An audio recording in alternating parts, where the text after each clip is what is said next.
Bismillahirrahmanirrahim. Assalamualaikum warahmatullahi wabarakatuh. Alhamdulillahirabbil alamin. Assalatu wassalamu ala asrofil anbiya'i wal mursalin wa ala alihi washabihi ajmain, amma ba'du. Yang terhormat Dr. Andes Wahyudin MAG selaku pemateri kita pada pagi hari ini, dan yang saya cintai adik-adik kelas 10 dan kelas 11 siswa SMA Negeri 1 Mandirancan yang insya Allah selalu dalam lindungan Allah Subhanahu wa Ta'ala. Amin ya Rabbal Alamin. Saya Muhammad Refan Zabi Anugrah selaku moderator akan menyampaikan susunan acara kita pada pagi hari ini. Yang pertama adalah pembukaan, yang kedua pembacaan kurikulum vitae pemateri, yang ketiga pemaparan materi oleh narasumber, yang keempat sesi tanya jawab, dan yang terakhir penutup. Baiklah, di sebelah saya sudah ada Bapak Dr. Andes Wahyudin MAG. Mari Pak, kita buka acara ini bersama-sama dengan membaca basmalah. Beranjak ke acara selanjutnya, yaitu pembacaan kurikulum vitae pemateri.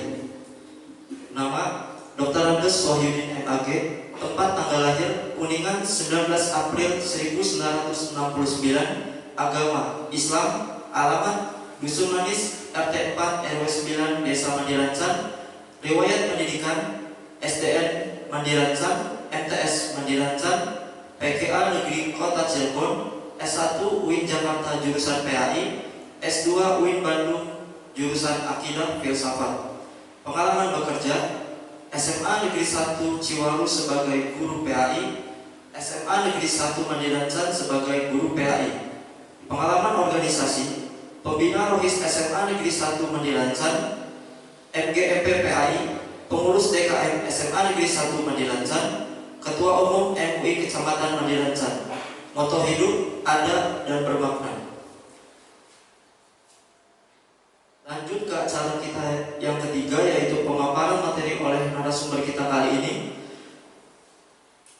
yang bertemakan sekelumit syariat puasa, yang insya Allah di dalamnya akan disampaikan dasar syariat puasa, puasa umat sebelum Islam, puasa awal umat Islam, hikmah disyariatkannya puasa. Sebelum pemaparan materi kepada adik-adik kelas 10 dan kelas 11, selama narasumber memaparkan materi, kalian harus memperhatikan dan juga mempersiapkan tanggapan dan pertanyaan yang bisa kalian tulis di kolom komentar atau menghubungi panitia Smartren. Serta jangan lupa untuk melaporkan catatan hasil materi ini kepada panitia. Baiklah, kepada Bapak Dr. Andes Wahyudin MAG, saya persilahkan.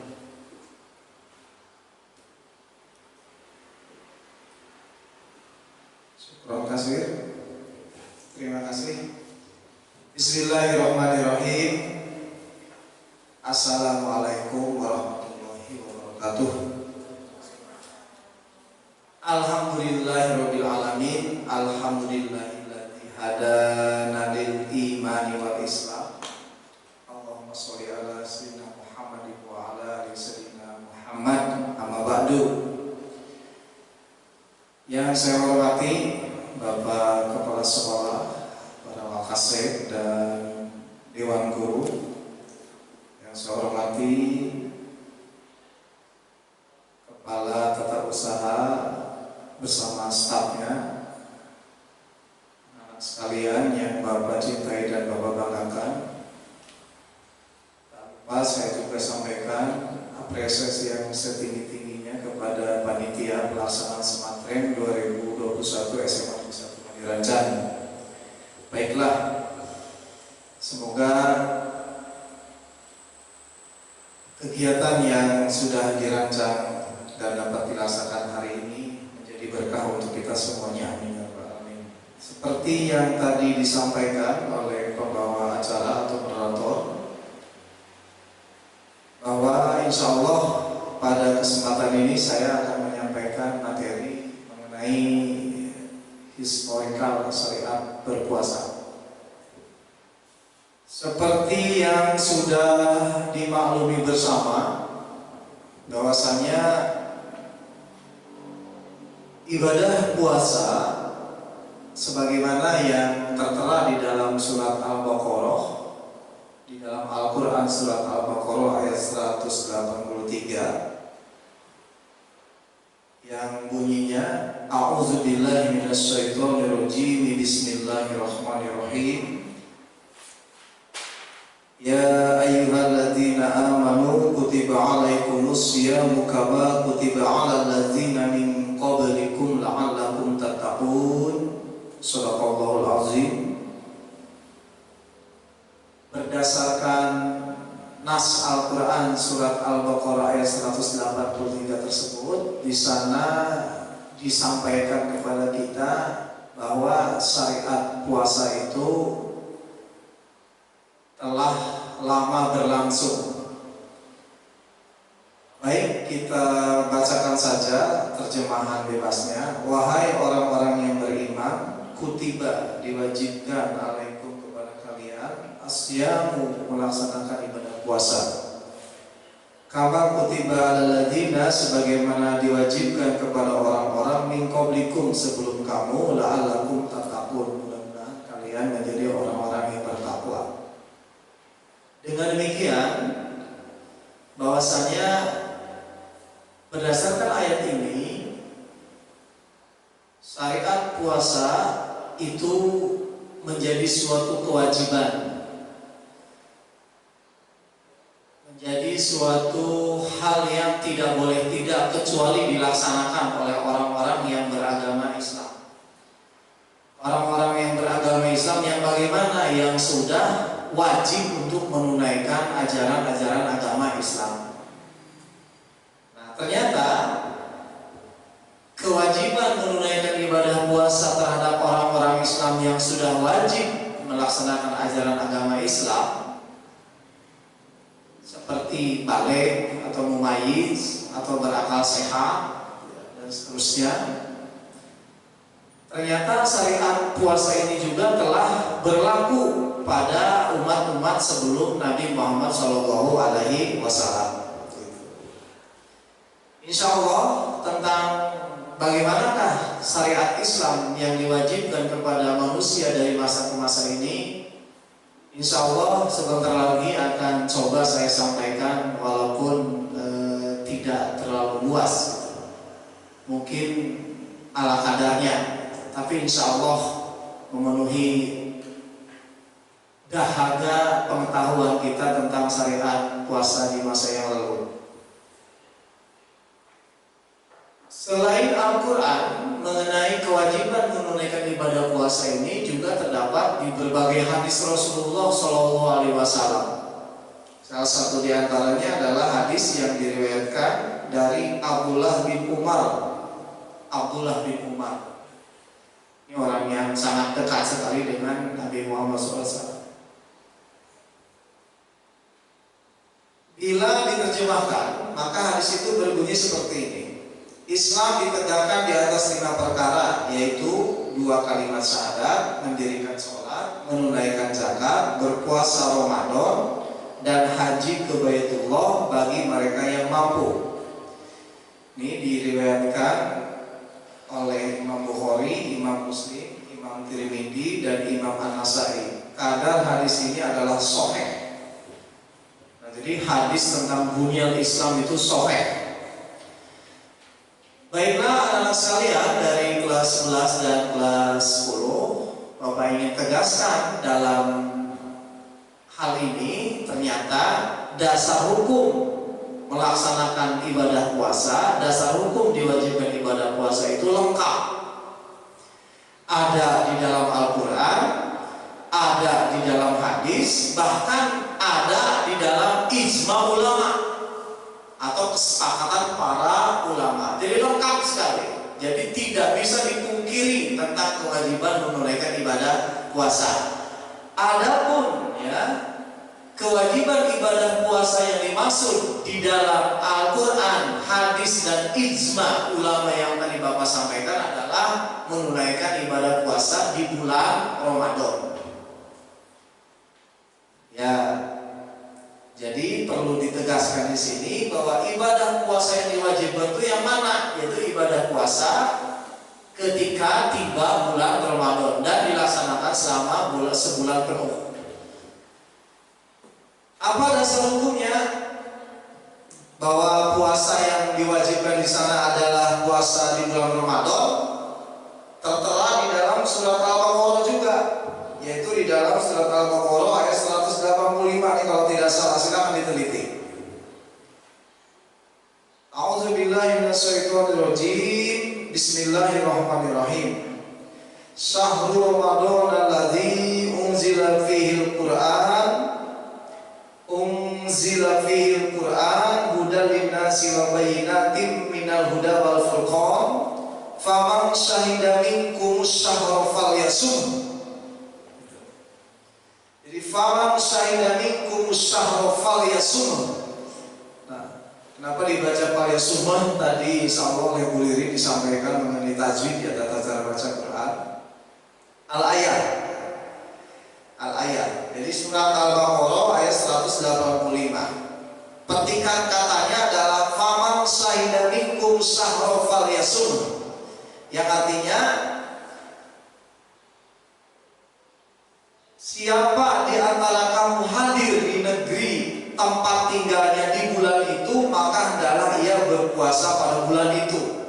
Nah, jadi dalam ayat ini sebelumnya kita bacakan, bulan Ramadan adalah bulan yang di dalamnya diturunkan Al-Quran sebagai petunjuk bagi manusia dan penjelasan-penjelasan mengenai petunjuk itu dan pembeda antara yang benar dan yang batil. Karena itu barang siapa di antara kamu ada di bulan itu, maka berpuasalah. Nah, jadi secara sejarah, secara nuzul Quran dan sejarah istilahnya itu asbabul nuzul. Kalau asbabul nuzul itu adalah sebab-sebab turunnya Al-Quran, dan asbabul wurud sebab-sebab turunnya hadis kepada Nabi Muhammad, dan juga ijma ulama bahwasanya puasa yang dimaksud yang diwajibkan adalah puasa di bulan Ramadan. Jadi kalau umat Islam ada yang melaksanakan puasa wajib di bulan Ramadan, mungkin puasa apa namanya?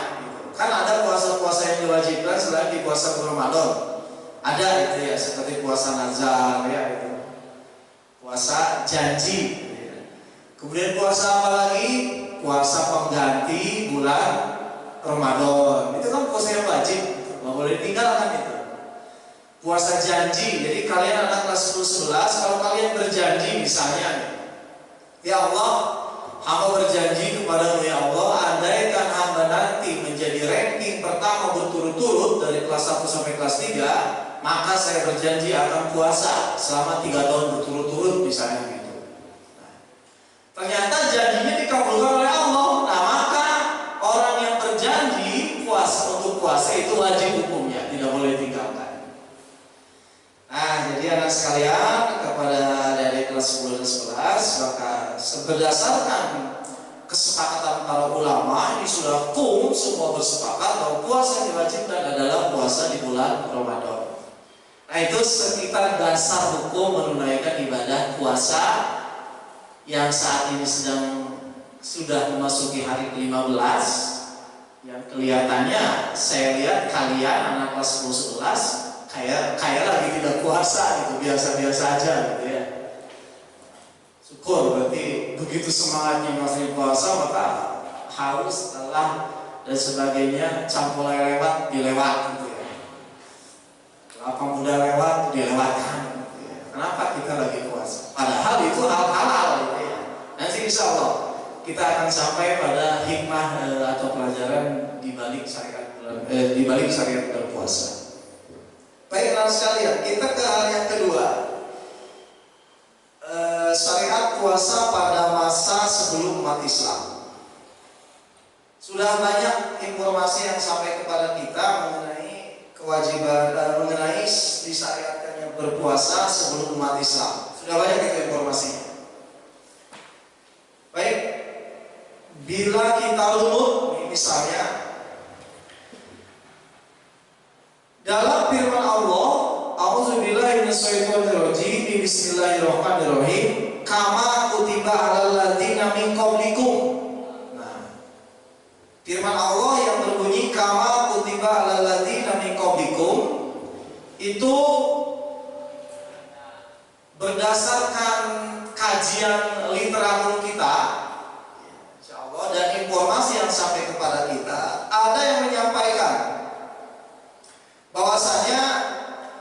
Yang dimaksud alladzina min qablikum, orang-orang sebelum kamu adalah orang-orang Nasrani. Ya berarti pada zaman dahulu bangsa Nasrani itu telah mendapatkan kewajiban menunaikan ibadah puasa dari Allah Subhanahu wa taala. Ya itu. Berarti ibadah puasa itu sudah berlangsung sejak lama, yaitu diantaranya sejak kaum Nasrani. Kaum Nasrani itu siapa? Yang mereka diantaranya yang nabinya adalah Nabi Isa alaihi salam. Pendapat yang lain, yang dimaksud dengan orang-orang sebelum kamu adalah kaum Yahudi, yang terakhir dipimpin oleh Nabi Musa alaihi salam.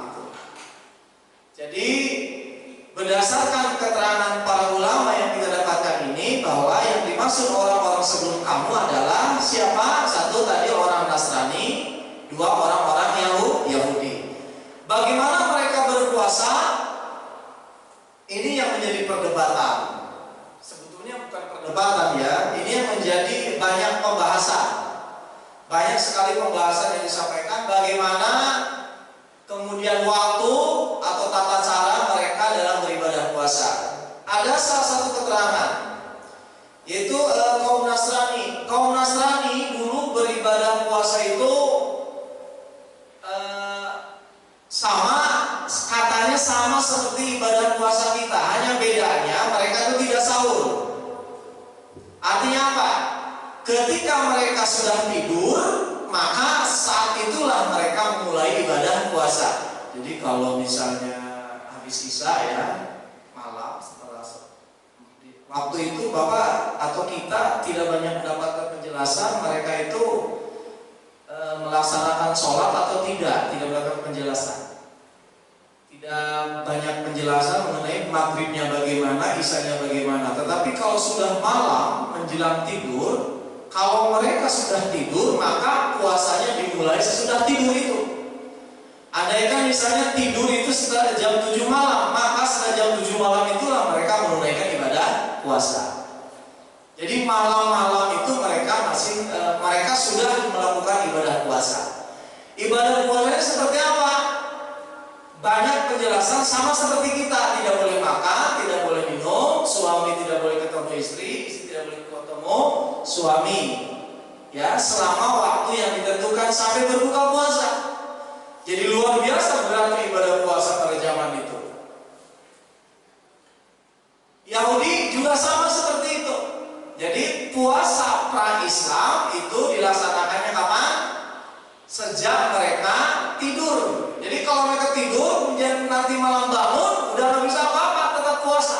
Sampai nanti siang berlalu, akhirnya datang malam lagi, maka baru mereka bisa berbuka puasa. Itu tata cara dan lamanya puasa yang dilakukan oleh mereka. Nah, ada lagi sebuah penjelasan yang sampai kepada kita, dan ini bisa ditelusuri penjelasannya, bahwasanya kaum Nasrani merasa keberatan ketika mereka menunaikan ibadah puasa. Oleh karena itu mereka mengganti ibadah puasanya di masa yang lain. Nah, karena mereka mengganti puasa, mereka menambahkan jumlah puasanya sehingga menjadi 50 hari puasa. Subhanallah. Dengan cara puasa yang sama. Itu ada sebuah penjelasan seperti itu. Namun yang paling penting di sini ditegaskan adalah zaman dulu ada puasa di antaranya kaum Nasrani. Selanjutnya, bangsa Yahudi juga sama seperti itu. Jauh sebelumnya lagi, anak-anak sekalian, jauh sebelumnya lagi, ini Bapak ingin mempersingkat saja. Ketika Nabi Adam diutus ke dunia, istilahnya sih Bapak diutus ke dunia. Jadi disuruh meninggalkan surga, kemudian diutus untuk mengelola dunia.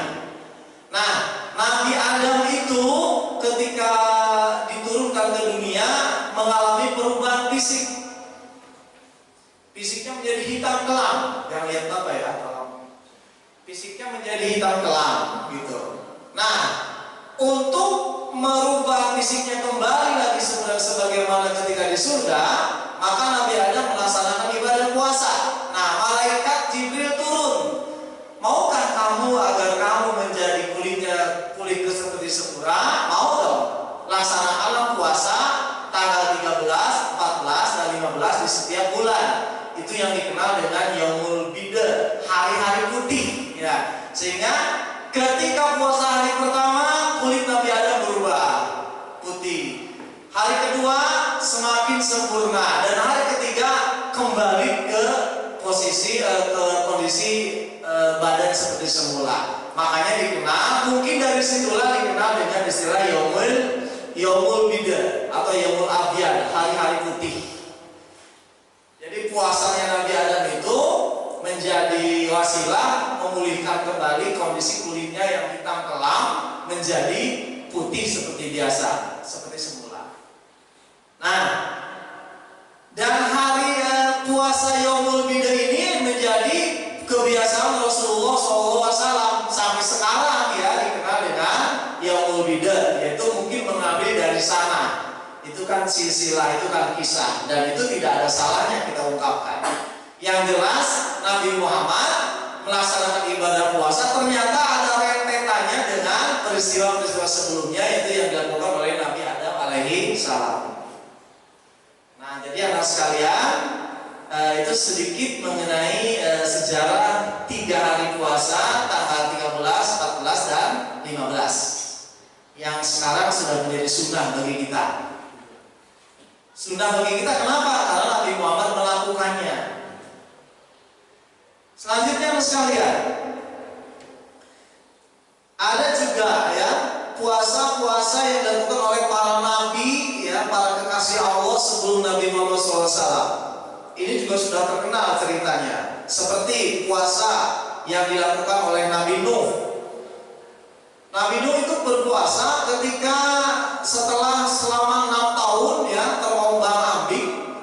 terombang-ambing di kapal di atas di atas badai, di atas gelombang. Nah, diselamatkannya Nabi Nuh bersama pengikutnya termasuk para binatang atau makhluk hidup yang ikut di kapal tersebut. Dalam sejarah itu diselamatkan Nabi Nuh itu pada tanggal 10 Asyura. Nah, pada hari itu Nabi Nuh melaksanakan ibadah puasa dan menyuruh kepada para pengikutnya untuk melaksanakan ibadah puasa. Selanjutnya, terkenal juga di telinga kita mengenai cerita Nabi Yunus yang dimakan oleh ikan hiu, gitu ya. Selama dimakan ikan hiu, Nabi Yunus melaksanakan ibadah puasa. Kemudian Nabi Yunus dibebaskan dari telanan ikan hiu tersebut. Selanjutnya, ya, kaum Yahudi senantiasa melaksanakan ibadah pada hari Sabtu sebagai bentuk syukur diselamatkannya mereka dari kejaran Fir'aun. Nah, kemudian Nabi Muhammad pun melakukan ibadah puasa pada hari itu dan menganjurkan kepada umatnya, kalau yang mau ibadah puasa silakan. Untuk membedakannya dilaksanakan puasa 9, 10, 11.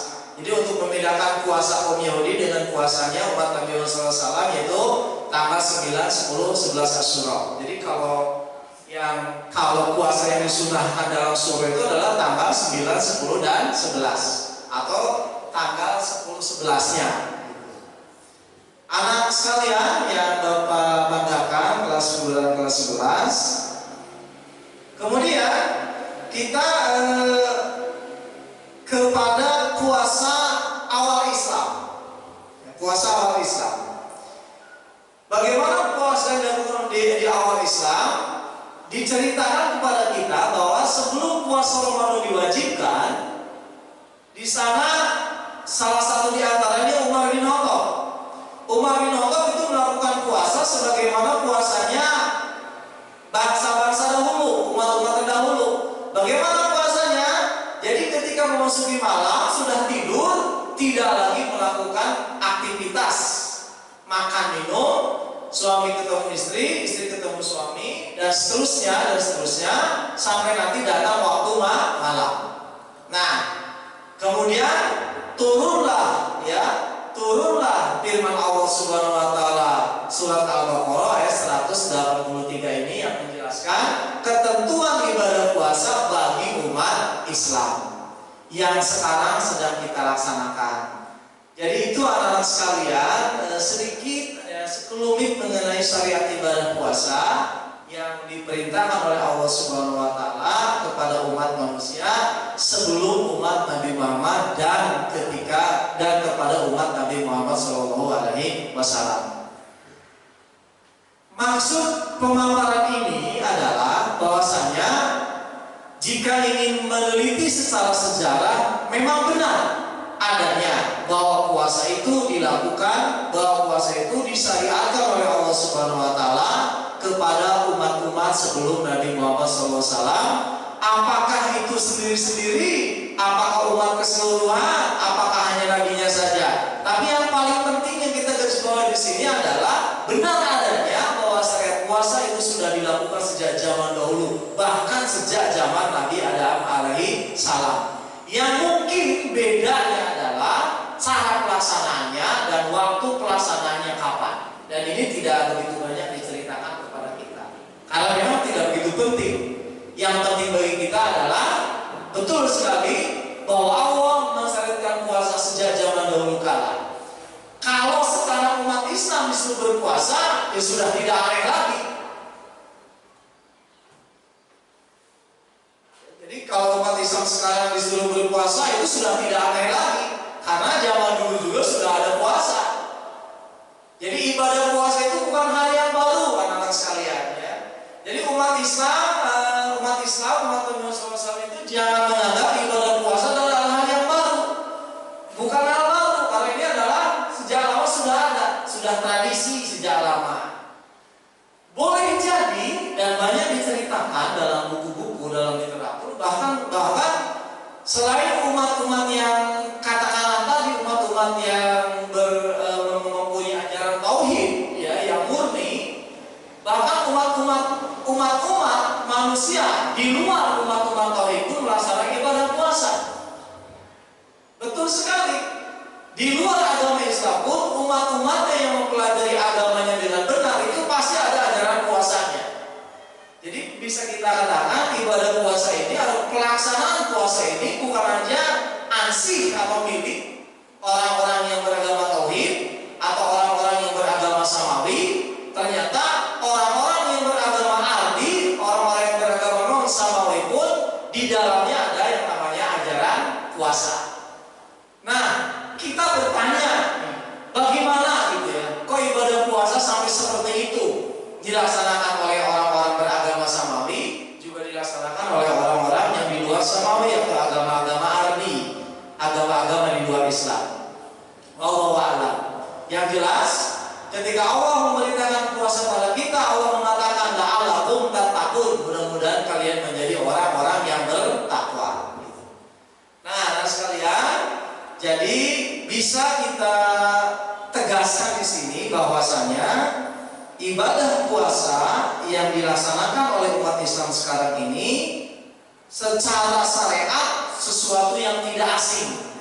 Tetapi yang lebih penting dari itu adalah ibadah puasa ini adalah sesuatu yang diwajibkan, suatu kewajiban dari setiap yang menyatakan dirinya muslim dan yang berhak atau yang sudah boleh melaksanakan ajaran agama dalam hal puasa ini. Anak-anak sekalian, kelas 10 dan kelas 11 para panitia yang Bapak banggakan, kita ingin melanjutkan perbincangan ibadah puasa ini insya Allah kepada yang sesi yang terakhir, yaitu dari segi hakikat ibadah puasa. Nah, mengenai hakikat ibadah puasa ini barangkali Bapak ingin membuka pembicaraannya melalui pertanyaan-pertanyaan yang barangkali datang dari kalian semuanya. Itu saja barangkali anak sekalian, 10 menit mengenai ibadah puasa, syariat kewajiban ibadah puasa dari zaman sebelum umat Islam sampai ke zaman Nabi Muhammad SAW dan umat Islam Nabi Muhammad SAW. Nah, untuk kajian yang keempat mengenai hakikat atau hikmah di syariatkan ibadah puasa, mari kita menggalinya dari pertanyaan atau dari tanggapan yang akan disampaikan oleh kalian anak-anak kelas 10 dan kelas 11. Silahkan, sementara itu saja dulu dari Bapak.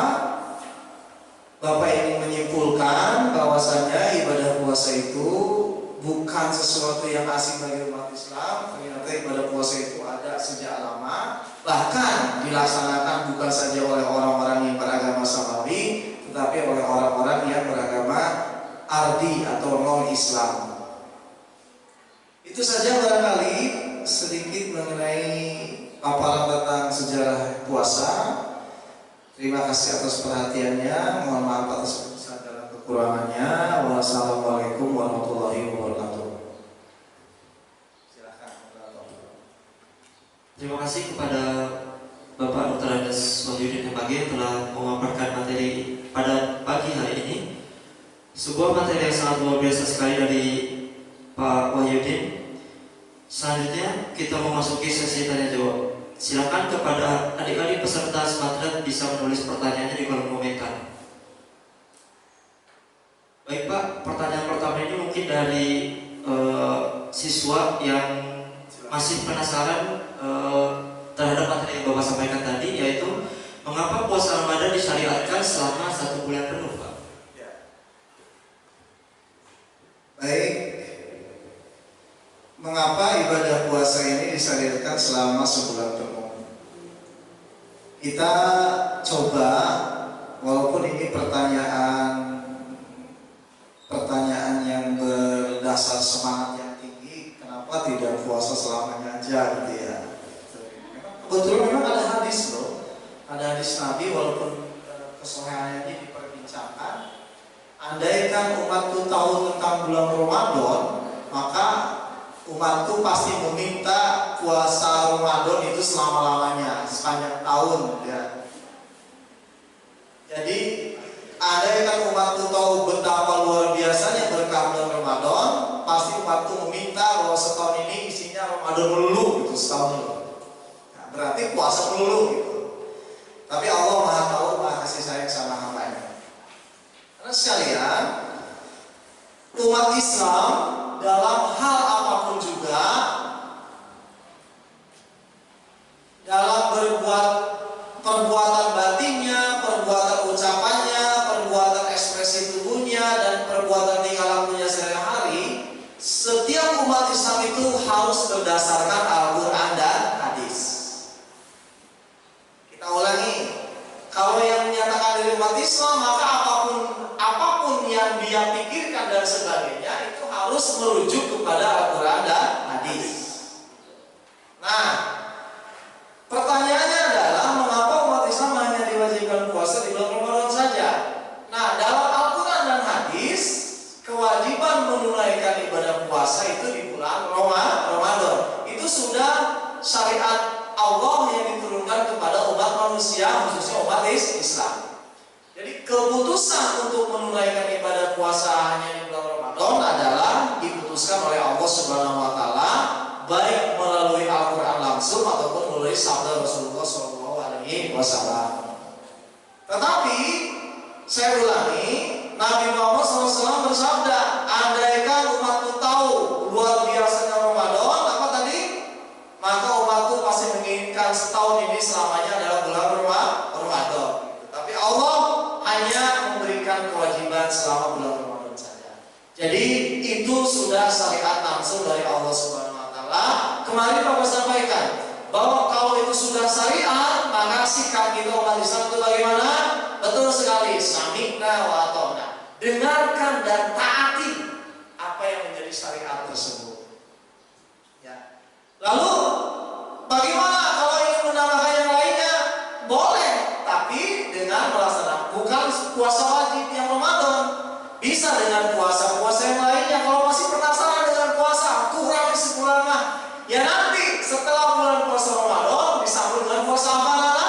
Betul ya, puasa Syawal, 6 hari berturut-turut setelah Idul Fitri. Masih kurang lagi ada puasa Senin, Kamis. Masih kurang lagi ada puasa setiap bulan, yaitu 13, 14, 15. Masih kurang lagi lakukan puasa sebagaimana dilakukan oleh Nabi Daud alaihi salam. 1 hari puasa, 1 hari buka. Dan kata Nabi, puasa yang paling baik adalah puasa Nabi Daud. 1 hari puasa, 1 hari buka. Silakan laksanakan sepanjang hidup, kecuali di hari-hari yang dilarang ibadah puasa.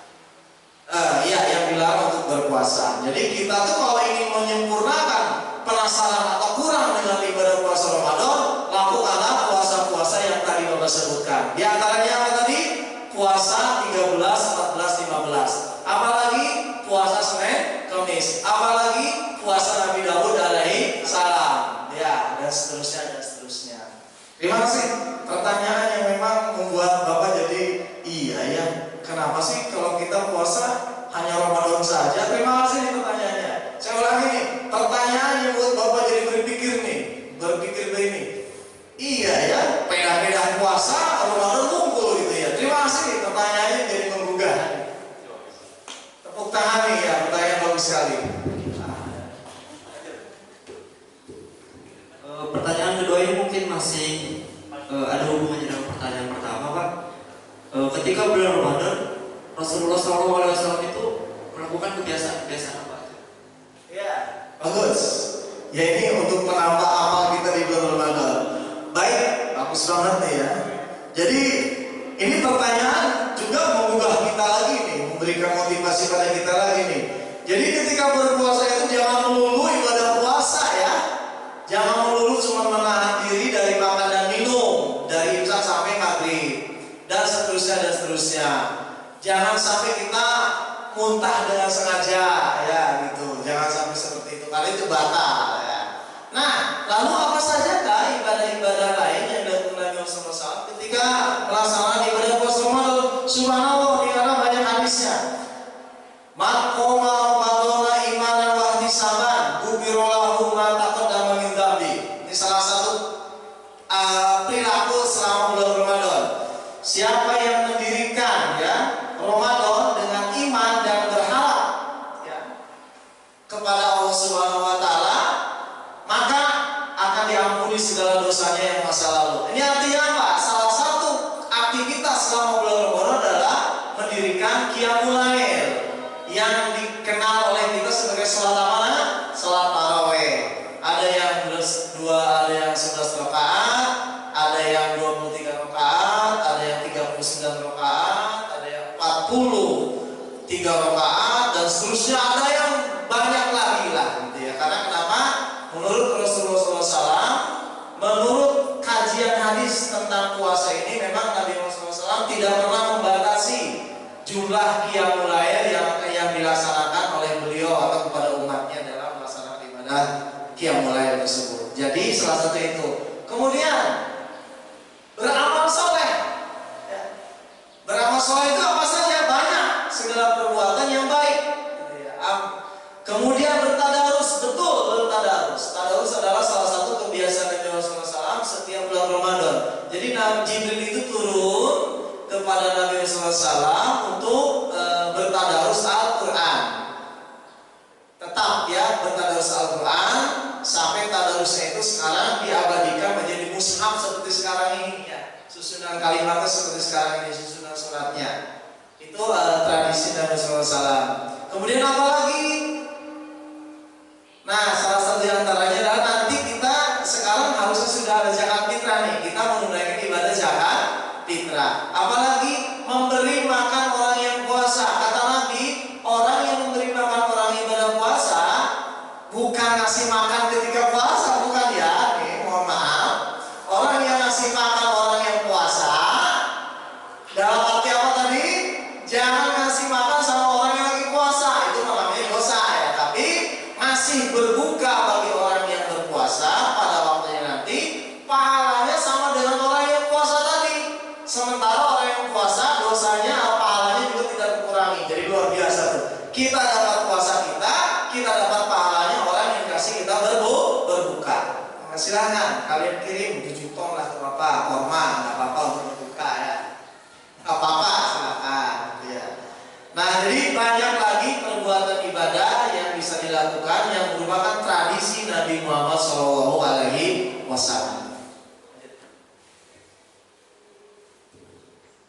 Pertanyaan dari mungkin udah cukup pertanyaan cuma 2 aja karena pemaparan materi dari Bapak tadi udah cukup dan lebih dari cukup. Ya baik, kalau tidak ada Bapak ingin melanjutkan ya ke satu tema lagi, tema terakhir, hikmah ibadah puasa ini. Anak sekalian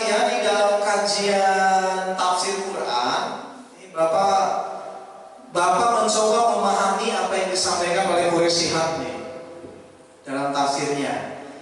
Dalam narasi kutiba alaikumusiyam, kata kutiba diwajibkan kepada kamu, di sana itu tidak kelihatan subjeknya. Tidak disebutkan subjeknya, siapa yang mewajibkan. Nah, kata Profesor Quraisy Shihab bahwa kendati pun tidak disebutkan subjeknya di sana, kita sudah memaklumi bahwa yang mewajibkan ibadah puasa adalah Allah Subhanahu wa Ta'ala. Namun yang menarik dari penjelasan mengenai kenapa dalam narasi diwajibkan di sana tidak disebut subjeknya, sebetulnya ternyata ibadah puasa itu dari segi hikmahnya itu kembali kepada umat manusia itu sendiri. Maka di sana bisa disebutkan diri manusia itu mewajibkan dirinya untuk beribadah puasa. Puasa yang bagaimana? Di sini tidak dijelaskan. Di sini bisa mengambil kesimpulan puasa sebagaimana yang dilakukan kebiasaan mereka manusia-manusia itu. Nah, kenapa bisa demikian? Kenapa di sini kendati pun di sana misalnya bukan Allah yang mewajibkan ibadah puasa, tetapi dirinya sendirilah yang mewajibkan ibadah puasa, karena puasa itu memang penting bagi manusia, kata beliau. Salah satu di antaranya sekalian Bapak sebutkan di sini, beliau mengatakan bahwa kepentingan dari ibadah puasa di antaranya adalah pada prinsipnya ibadah puasa itu adalah esensinya menahan atau mengendalikan diri. Mengendalikan diri milik umat Islam bukan. Mengendalikan diri milik umat selain Islam bukan. Bukan hanya milik satu atau golongan umat saja. Nah, melalui ibadah puasa ini ternyata mampu mengendalikan diri orang yang melaksanakan ibadah puasa. Maka kalau orang betul-betul memaknai hikmah ibadah puasa, maka sebetulnya tanpa disuruh oleh Allah pun dia akan melaksanakan ibadah puasa. Kenyataannya, anak sekalian, kenyataannya nih dalam kegiatan sehari-hari, di dalam ibadah Islam, ibadah puasa dalam ajaran syariat Islam, itu ada yang luar biasa menakjubkan.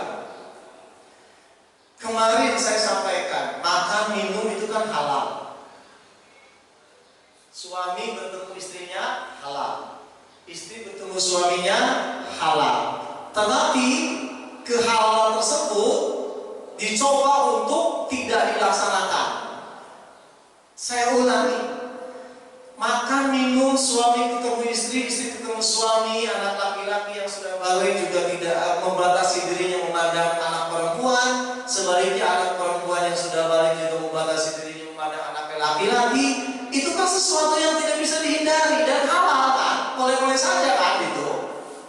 Tetapi kalau kita sedang berpuasa, hal itu kita tekan, kita kendalikan, tidak melakukannya. Nah, apa dampaknya terhadap jiwa seseorang? Apa dampaknya terhadap mentalitas seseorang? Luar biasa sekali menakjubkan. Terhadap hal-hal yang menjadi kebutuhan utama manusia. Ulangi. Sesuatu hal yang merupakan kebutuhan dasar umat manusia, kalau kita sedang berpuasa dan dikendalikan, ini artinya puasa mengajari manusia untuk mengendalikan sesuatu. Jangankan hal-hal yang tidak diperbolehkan, bahkan hal-hal yang dihalalkan pun manusia berusaha untuk mengendalikannya. Ini luar biasa sekali ajaran Islam itu.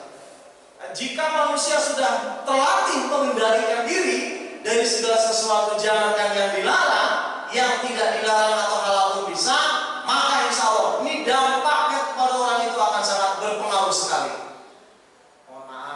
Mohon maaf nih,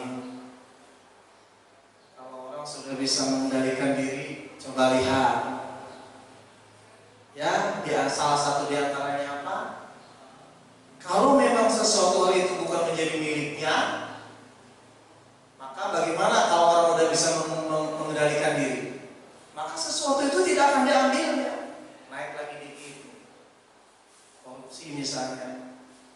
Kalau orang itu bisa mampu mengendalikan dirinya untuk tidak mengambil jatah orang lain, maka otomatis itu tidak dilakukan. Jadi betul sekali ini luar biasa sekali penjelasan Pak Guru saya. Kalau kita tidak salah memahaminya, jadi esensi dari ibadah puasa adalah menahan atau mengendalikan diri. Selanjutnya saya sampaikan, jadi pengendalian ini diperlukan oleh manusia, baik secara individu maupun kelompok.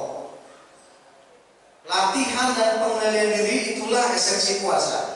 Puasa dengan demikian dibutuhkan oleh semua manusia, kaya atau miskin, pandai atau bodoh, untuk kepentingan pribadi atau masyarakat. Tidak heran jika puasa telah dikenal oleh umat-umat sebelum umat Islam, sebagaimana diinformasikan dalam Al-Quran di atas. Jadi pada prinsipnya puasa itu tidak diwajibkan oleh Allah Subhanahu wa taala pun seharusnya manusia bisa melakukannya. Karena apa? Karena mampu membimbing manusia dalam kehidupan sehari-hari. Di antaranya apa? Mengendalikan syahwat atau mengendalikan keinginan-keinginan yang sifatnya memang serakah. Di antaranya itu. Tadi Bapak sebutkan apa? Jangankan hal yang dilarang, yang dihalalkan pun kita mampu menekannya, gitu. Mampu mengendalikannya. Ini kan luar biasa. Luar biasa ini. Saya salut sekali ini dengan syariat ibadah puasa Ramadan ini. Salut sekali. Baik anak-anak sekalian, jadi kesimpulannya salah satu hikmah puasa yang dapat kita sampaikan adalah puasa itu mendidik manusia yang sedang berpuasa untuk apa? Untuk mampu mengendalikan dirinya, baik itu syahwatnya, baik itu mentalnya, baik itu akal pikirannya, baik itu jiwanya, mengendalikan seluruh potensi batiniah yang ada di dalam diri manusia. Demikian hal yang dapat Bapak sampaikan, mudah-mudahan ada manfaatnya.